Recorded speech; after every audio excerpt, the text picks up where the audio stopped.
television in the early 50s isn't everywhere in the country. Television in the early 50s is primarily in the big cities. In the South, maybe Memphis would have one station that would carry all four networks. In some places, they wouldn't have television like Denver until '53.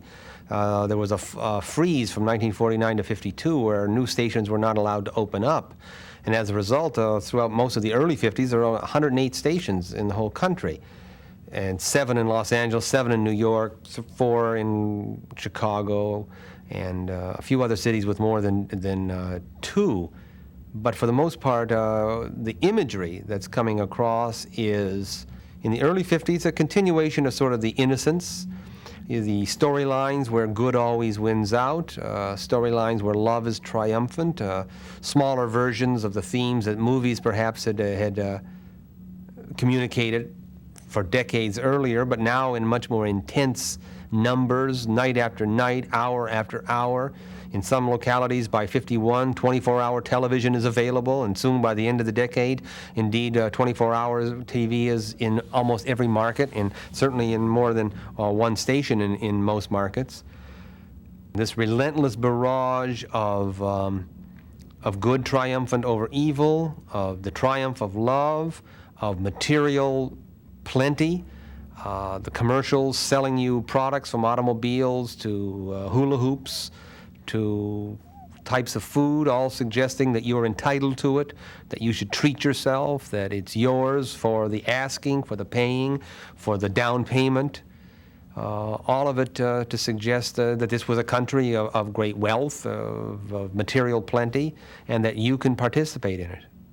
In reality, good doesn't always triumph over evil. In reality, crime often pays, but you kept getting this moral lesson reiterated to young minds that were still growing up on fairy tales in great part, and receiving adult versions of fairy tales, if you want, where cowboys rode out of the West to settle the problems of the cities or the village or the settlement and then rode off and everybody lived happily ever after, where the message was indeed that everything would work out well in the long run, that this was a perfectible, progressive society, that things were inevitably going to be perfect.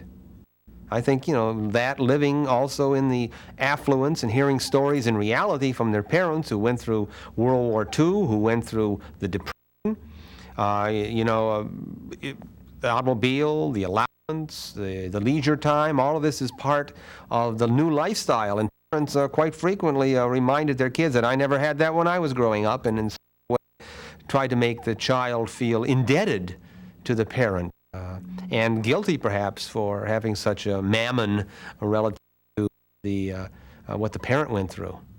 In the 1950s in particular, where conformity seems to have been perhaps more powerful and repressively so than maybe at any other time, we found all men wore white and dark, white shirts, dark shades in their slacks and their coats, not anything bold. Color was out.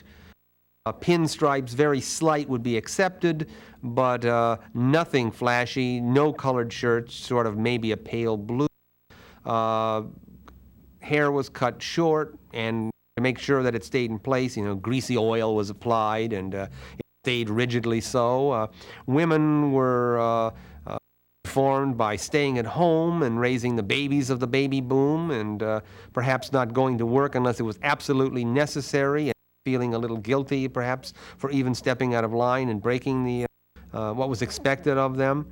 It was a time when there was a lot of material reward kind of practice relative to the Depression of the 1930s, relative to the deprivations and the problems of with World War II.